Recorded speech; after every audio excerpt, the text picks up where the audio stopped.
నాయకుడు నాయన, నీవు తప్ప నాకు ఎవరు సహాయం చేయలేరు, నా బిడ్డను ఎవరు బాగు చేయలేరు, దెయ్యం పట్టి బాధపడుతుంది, నా బిడ్డను ఎవరు బాగు చేయలేరయ్యా, నీవే నాకు సహాయం చేయండి అని ప్రభువుని ఎక్కువగా గోజాడుతూ ఉంది. హల్లెలూయా.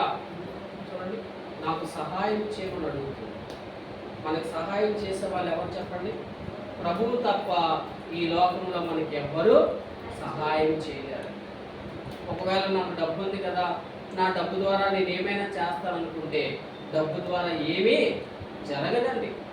ఒకవేళ డబ్బులు ఉంటే కదండి, ఆరోగ్యం బాగాలేకపోతే మందులు కొనుక్కోవచ్చేమో కానీ ఆరోగ్యాన్ని మనం కొనుక్కోలేము.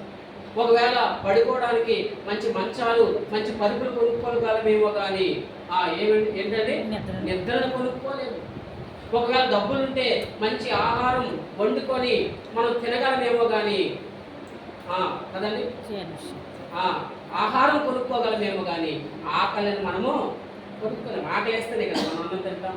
అది ఆకలి పుట్టలేదు అనుకోండి, ఎంత మంచి ఆహారం ముందు పెట్టినా ఎవరు తినము. అంటే చూడండి, ఆహారం కొనుక్కోగలం కానీ ఆకలిని కొనుక్కోలేము. మంచాలు కొనుక్కోగలం కానీ నిద్రని కొనుక్కోలేము. మందులు కొనుక్కోగలం కానీ ఆరోగ్యాన్ని కొనుక్కోలేము. మరి ఇవన్నీ ఎవరిస్తారు మనకి చెప్పండి?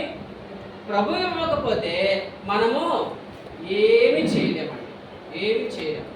కనుక ప్రభువే సహాయం చేయాలి. దేవునికి స్తోత్రం కలుగును గాక. ఆయనే సహాయం చేయాలి. అందుకే ఆమె ఏమంటుందంటే, ప్రభువా నాకు సహాయం చేయమని అడుగుతా ఉంది. అప్పుడు యేసు ప్రభువారు నోరు తెరిచి ఆమెతో మాట్లాడాడు. ఏంటండి?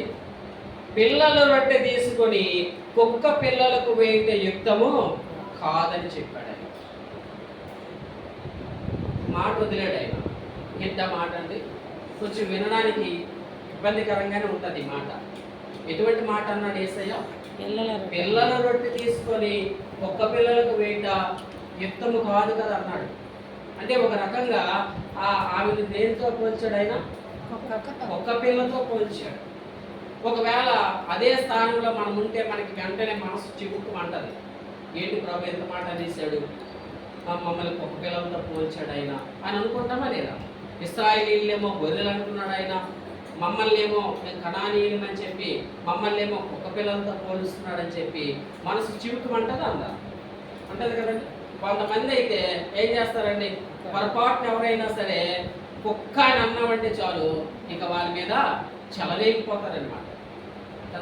పాస్టర్ గారు నన్ను కుక్క అన్నారు, లేకపోతే పాస్టర్ గారు నన్ను గాడిద అన్నారు కదండి, లేకపోతే పాస్టర్ గారు నన్ను నక్క అన్నారు. ఎంత ఇట్లా ఎంత చేస్తారో తెలియదండి, లెక్కలేదు. ఇప్పుడు కొన్ని సంఘాల్లో గొడవలు అవుతుంటాయి. ఏదైనా చిన్న చిన్న విషయాల్లో గొడవలు ఆడుకుంటారు పెద్దలు, సంఘ పెద్దలు గొడవలు ఆడుకున్నప్పుడు పాస్టర్ గారు అంటారు, ఎందుకయ్యా కుక్కల్లాగా కలుసుకుంటారని అన్నారు అనుకోండి, ఇక ఆ పాస్టర్ గారి పని అయిపోయినట్టే. ఇక వాళ్ళ సంగతి అంతా పక్కన పెడతారు. మమ్మల్ని పాస్టర్ గారు ఇంత మాట అంటారా?